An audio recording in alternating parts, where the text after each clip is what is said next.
Assalamualaikum warahmatullahi wabarakatuh.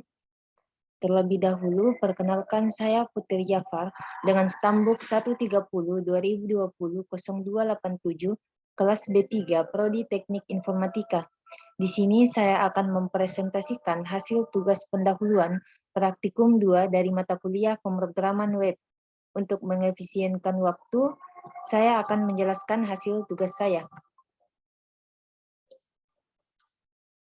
Yang pertama yaitu mengenai perbedaan row span dan call span pada table. Row span sendiri merupakan kependekan dari row span yang fungsinya menggabungkan beberapa baris dalam satu table atau lebih sederhananya menggabungkan baris ke bawah. Adapun contoh penggunaan row span yaitu pada TD yaitu TD row span sama dengan 2. 2 di sini merupakan jumlah baris yang ingin digabungkan.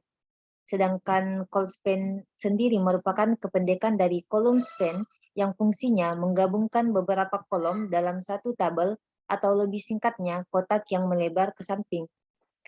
Adapun penggunaan call span sendiri yaitu seperti penggunaan row span tadi, TD call span sama dengan 2, di mana 2 di sini merupakan jumlah kolom yang ingin digabungkan.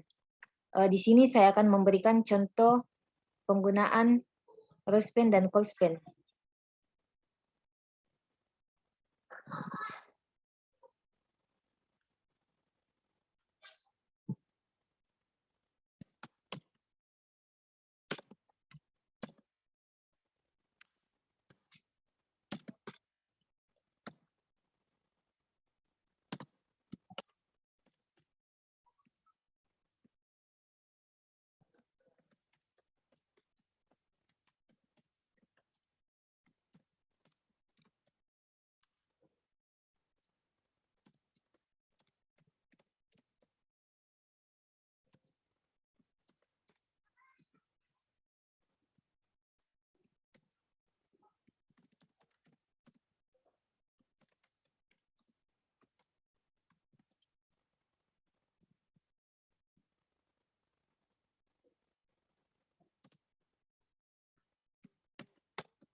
Pada source kode ini terdapat atribut rowspan dan callspan. Adapun rowspan yaitu sebanyak sama dengan 2 dan callspan sama dengan 4.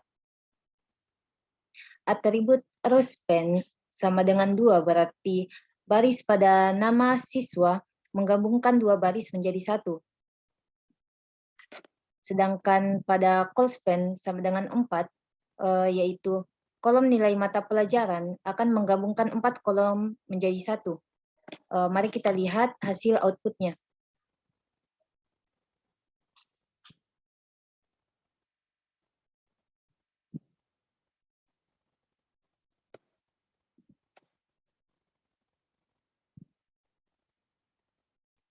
Begini hasil output dari source kode tadi, di mana kita secara tidak langsung mengambil 2 baris sesuai urutan, yaitu baris pertama dan baris kedua untuk digabungkan. Baris ketiga harus tetap kita buat karena baris seluruhnya hanya ada 3, maka baris ketiga akan menyesuaikan yang sudah didefinisikan pada tag TD tadi.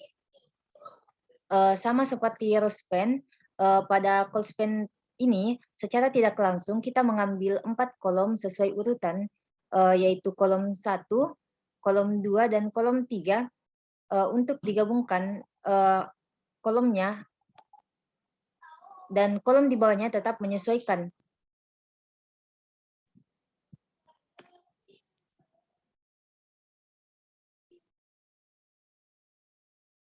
Maka itulah contoh dari penggunaan rowspan dan callspan tadi.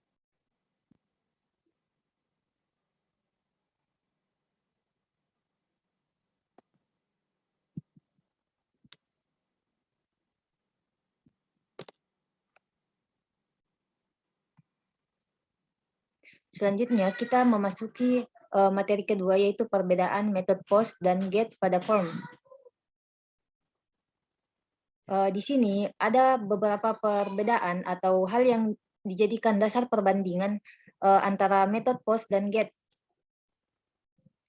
Yang pertama yaitu metode post menambahkan parameter ke dalam tubuh, sementara metode get menempatkan parameter di dalam URL.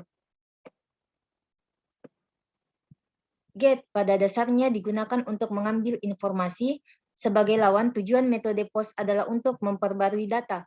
Maka dari itu hasil query post tidak dapat di bookmark, sedangkan hasil get query dapat di bookmark karena ada dalam bentuk URL.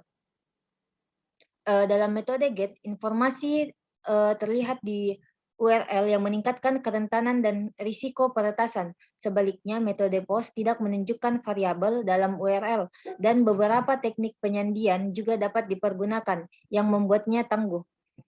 Ketika metode get digunakan dalam formulir, hanya karakter ASCII yang diterima dalam tipe data. Sebaliknya, metode post tidak mengikat bentuk tipe data dan mengizinkan karakter biner serta ASCII.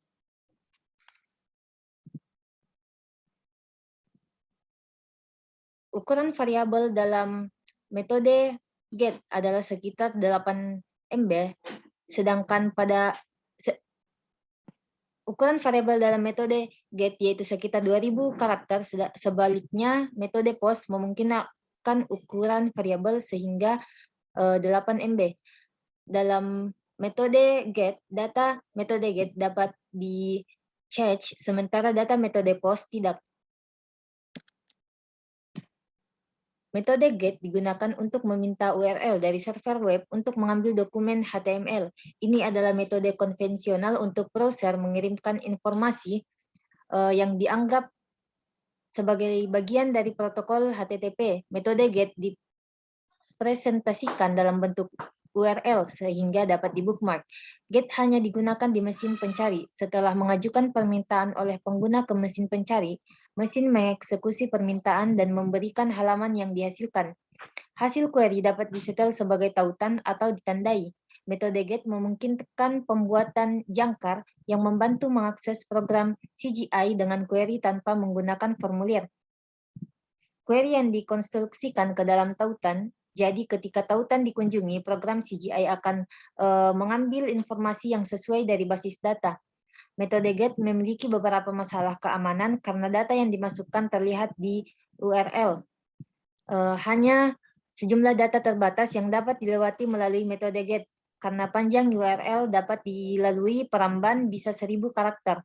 Masalah lain mengenai metode GET adalah bahwa ia tidak dapat menangani bahasa asing. Metode GET tidak disarankan untuk digunakan, tetapi masih ketika atribut metode tidak didefinisikan, metode GET digunakan sebagai default. Sedangkan metode POST cocok dalam kondisi di mana sejumlah informasi dapat dilewati. Ketika server menerima permintaan dengan formulir yang menggunakan POST, ia terus mendengarkan informasi kiri. Dengan kata sederhana, metode mentransfer semua informasi yang relevan dari input formulir secara instan setelah permintaan ke URL dibuat. Metode POST perlu membangun 2 kontak dengan server web, sedangkan GET hanya membuat 1 kontak. Permintaan dalam POST dikelola dengan cara yang sama seperti yang dikelola dalam metode GET, di mana spasi direpresentasikan dalam tanda tambah dan karakter lainnya dikodekan dengan pola URL.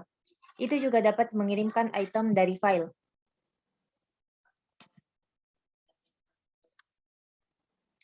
Selanjutnya itu sintaks table pada SQL. Di sini kita akan membuat sintaks membuat table pada SQL. Adapun sintaks yang digunakan yaitu create table, nama table, nama kolom 1, jenis kolom 1, panjang data, nama kolom 2, jenis kolom 2, panjang data, dan seterusnya. Langsung saja kita masuk ke dalam contohnya.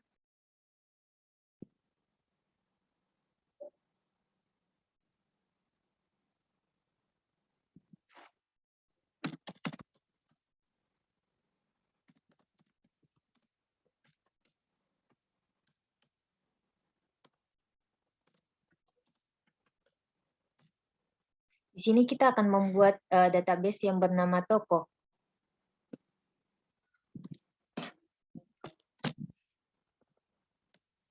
Selanjutnya kita akan mengaktifkan database toko.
Di sini saya akan membuat tabel barang yang berisi ID barang, nama barang, dan harga.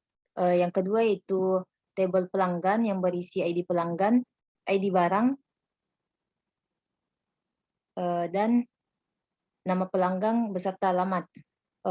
Yang ketiga itu tabel penjualan yang berisi ID barang,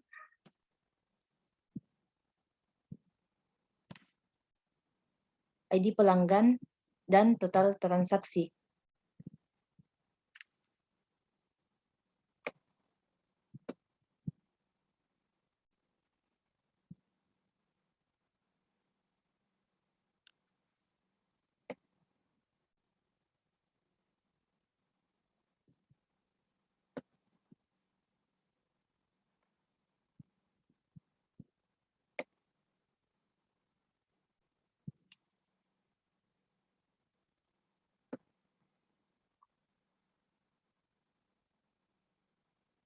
Saya akan menampilkan hasil tabel yang telah dibuat.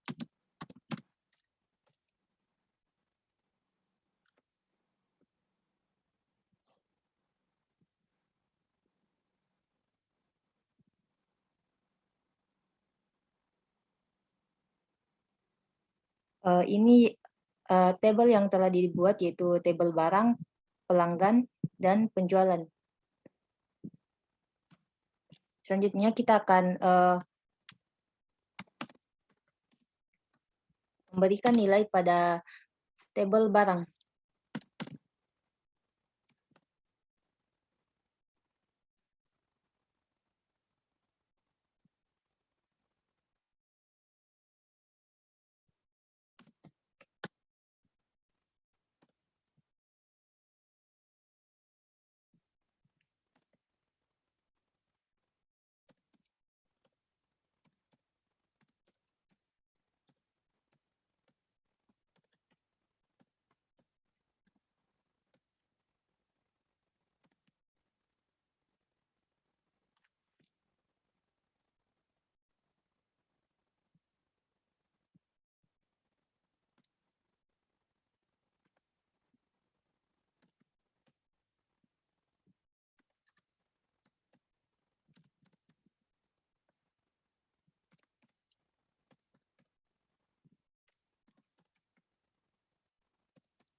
Ini merupakan output dari tabel barang yang telah diisi nilai.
Ini merupakan tampilan output dari tabel pelanggan yang telah diisi nilai.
Ini merupakan output dari tabel penjualan yang telah diberikan nilai.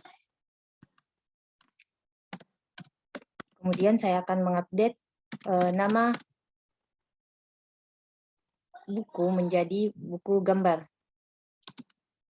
pada tabel barang.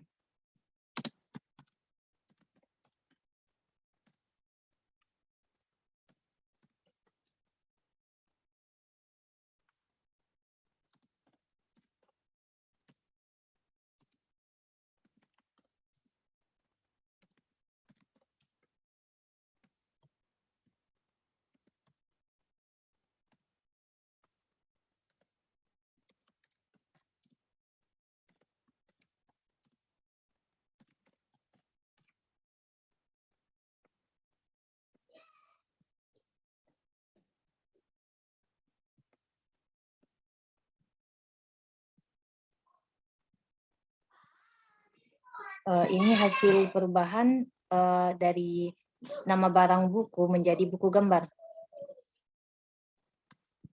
Selanjutnya, saya akan menghapus barang dari tabel penjualan.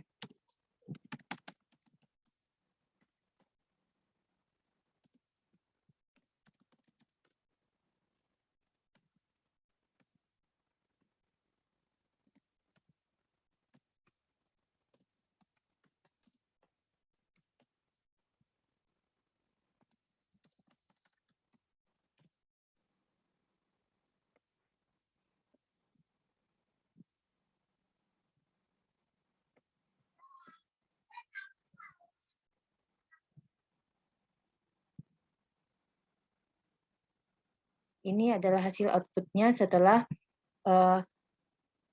barang yang berada di ID barang A3 dihapus dari tabel penjualan. Sekian hasil contoh dari sintaks membuat tabel di SQL dan percobaan DML pada tabel.